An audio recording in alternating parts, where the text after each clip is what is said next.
The year is 2019, a world choking on acid rain and neon light. Humanity, having fled a dying Earth for distant stars, has left behind a ghost city inhabited by those who couldn't leave, and by those who were never meant to return. Giant blimps lazily drift across the sky, enticing the remaining populace to paradise off-world colonies with the promise of a new beginning. But here on Earth, in the perpetual twilight, there is no new beginning. There is only a slow decay under the gaze of indifferent advertising holograms. Technology has allowed man to play God, to create artificial life. But humanity itself seems to have atrophied, lost in the labyrinths of overpopulated streets and corporate greed. The main question that has puzzled fans for decades is whether Deckard is a replicant. But today, we will set that mystery aside to ask another, far more important question. Why does Roy Batty, a killing machine, save his executioner in the final moments of his life? We will argue that this act holds the true meaning of the entire film, and we will propose a shocking idea. By saving Deckard, Roy Batty found a way to defeat death, and in fact, he didn't die. Hello, you're watching Second Take, and today we're going to break down this final act of mercy to prove that it holds the real key to immortality and the true meaning of Blade Runner. We will delve into a world where the line between man and his creation is as thin as a razor's edge. We are introduced to Rick Deckard, a hunter whose job is to find and retire replicants. They are machines. They are a threat, or so we are told. Deckard himself is a man tired of his job and of himself. He is a burnt-out cog in the system, whose craft is to take the lives of beings who are desperately clinging to it. His face is almost always devoid of emotion, his movements precise and mechanical. In doing his job, he himself risks becoming a machine, devoid of empathy, the very quality he is supposed to detect in others. Hidden behind the main plot of the film is a much deeper and tragic story. A story not about the hunter, but about his prey.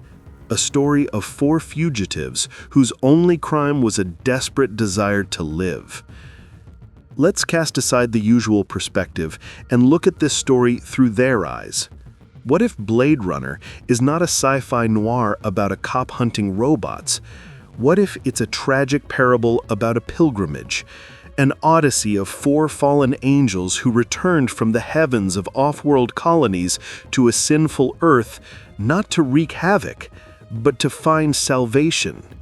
Their group is not a gang of killers. It's a family united by a common fate and a common enemy.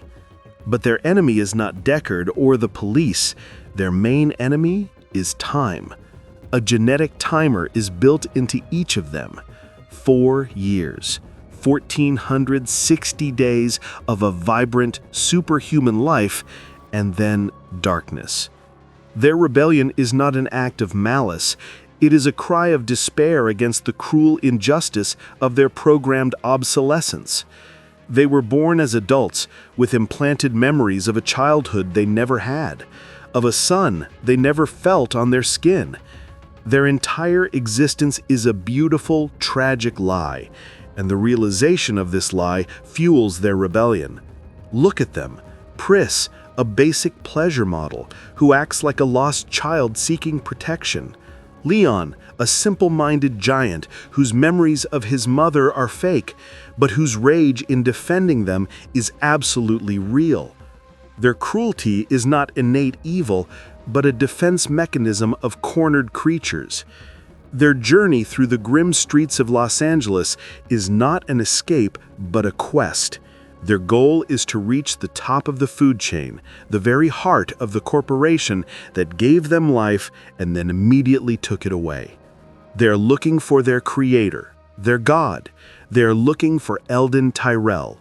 They bring to him the ultimate question that every thinking being has asked the universe at least once in their lives. Why? And a faint hope for a miracle. Give us more life.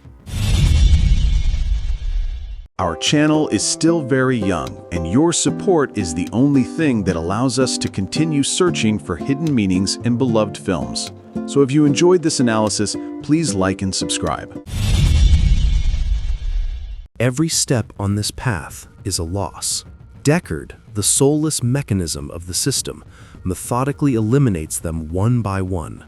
Zora, designed for killing, dies in a shop window surrounded by soulless mannequins, a bitter irony of her short life. Her death, shot in slow motion, is full of tragedy, not the triumph of justice. Leon, created for physical labor, is a step away from avenging himself on his executioner when he gets a bullet in the head. Their numbers dwindle, but their leader, Roy Batty, does not retreat. He is driven not only by his own desire to live, but also by a duty to his fallen comrades. He must see it through to the end. Pay attention to Roy. He is a Nexus 6 model, the pinnacle of creation. Superhuman strength, a genius intellect. He is a warrior, a philosopher, a poet. He has seen things people wouldn't believe: attack ships on fire off the shoulder of Orion, sea beams glittering in the dark near the Tannhauser Gate. His mind is a treasury of unique, incredible memories that form his personality, his soul. And all of this is supposed to just disappear, to turn into nothing, as if it had never been. This thought is unbearable to him, for what is life if not the sum of our experiences and memories? He is a paradox in the flesh, a being capable of writing poetry and crushing a skull with the same hand.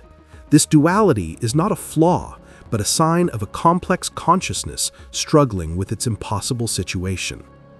His pilgrimage culminates in the Golden Pyramid of the Tyrell Corporation, a modern Olympus where their god resides. The scene of Roy Batty's meeting with Eldon Tyrell is one of the most powerful in cinema history. It's not just a meeting between a robot and an engineer. It's a dialogue between creation and its creator, a prodigal son and his father, man and God. Tyrell, this corporate pharaoh, lives in luxurious chambers, detached from the filth of the world he helped create. He sees himself as a god, but in reality he is just a brilliant but narcissistic businessman. Roy comes before Tyrell not as a rebel, but as a supplicant.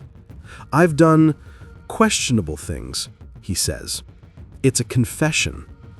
"But you're not an angel either," he adds, addressing his creator. He speaks of the wonders he has seen, of the gift of life he received. And then he asks the ultimate question: "I want more life, Father." It's almost a prayer. And what does this God in a silk robe reply? He offers no salvation. He shows no remorse. His answer is cold, ruthless engineering. "The light that burns twice as bright burns half as long, and you have burned so very, very brightly, Roy." This is the answer of an engineer, not a father. An explanation of a product's limitation, not compassionate words to a dying son. In this gilded room, the cold logic of commerce triumphs over a plea for life. To Tyrell, his son is merely a product with excellent specifications and built-in planned obsolescence. In that moment, all hope is shattered. The God of this world is powerless. He can create life, but he cannot save it. He can light the candle, but he cannot stop it from burning out. And then the terrible thing happens. Deicide. Roy kisses his creator, like Judas, and crushes his skull. This is not just murder. It is an act of supreme desperation. If God cannot grant salvation, then such a God is not needed. The hope for physical immortality died in that golden room. Roy's path, it would seem, has led him to a dead end. He is left with only one thing: revenge. And his final target is the hunter who exterminated his kind, Rick Deckard.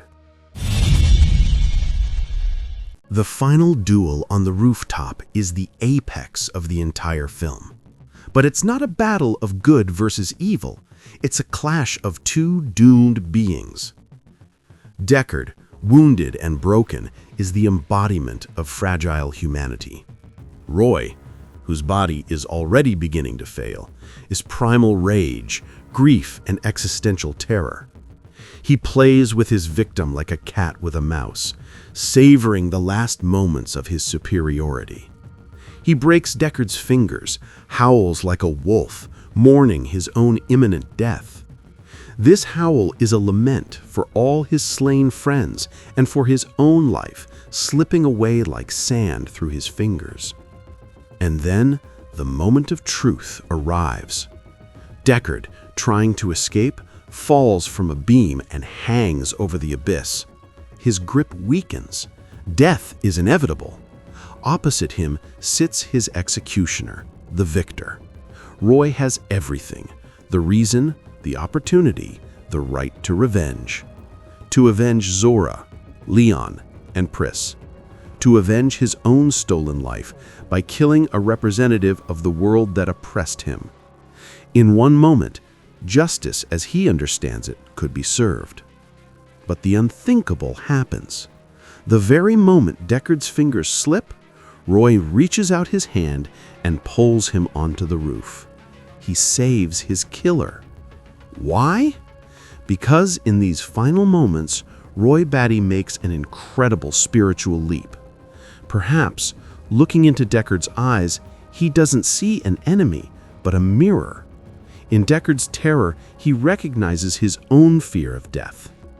He understands that killing Deckard will change nothing. It won't bring back his friends. It won't give him more time.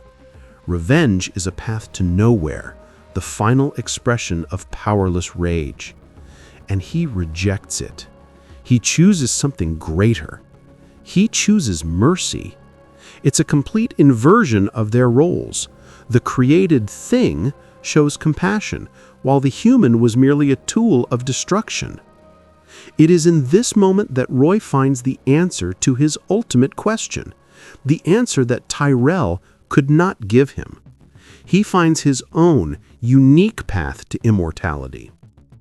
He sits down opposite Deckard, and his final speech is not a monologue, it's a confession. It's a testament. I've seen things you people wouldn't believe. He isn't boasting, he is sharing. He is passing on the only treasure he has, his memories, his soul. Think about it. Throughout the film, we see Roy desperately searching for a way to extend his life, and now he finds it. He understands that true immortality is not in the body, it's in memory, in the ideas and feelings you leave behind in the minds of others. To put it bluntly, Roy infects Deckard with himself. He forces the hunter to see the world through his eyes. He erases the boundary between them, showing that they are both, human and replicant, just fragile sparks of consciousness in the face of an infinite void.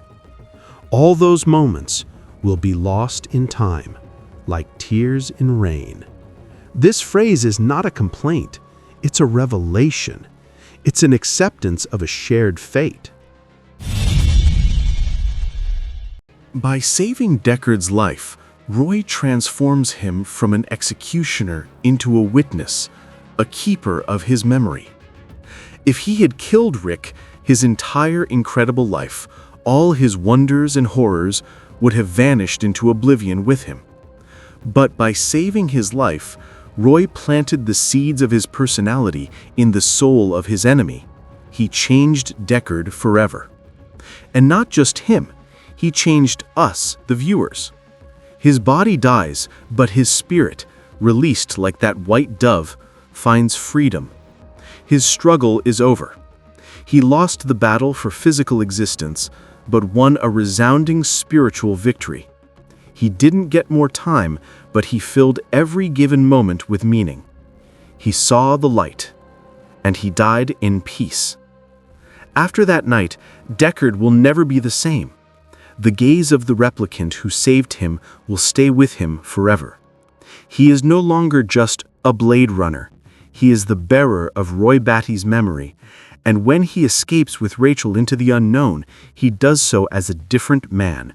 A man who has understood that empathy is not what separates us from machines, it's what makes us alive. So what is the main idea of the film? That humanity is not a birthright, it's a choice. A choice made every day between revenge and forgiveness, between cruelty and compassion, between destruction and salvation. And sometimes the most profound and poignant expression of humanity can be found where you least expect it, in the eyes of a dying replicant, on a rain-drenched rooftop, at the edge of the abyss. Roy Batty sought immortality from his creator, but found it in the memory of his killer, and in our memory. As long as we remember his words, as long as we ponder his final act, he is alive. His candle has burned out, but its light has forever changed the darkness. Thank you for watching until the end. What do you think about this finale? Do you consider Roy Batty a tragic hero? And what meaning did you find in his final act? We would be very interested to read your theories and thoughts, so be sure to share them in the comments. Subscribe to Second Take so you don't miss our next analyses. See you in the next video.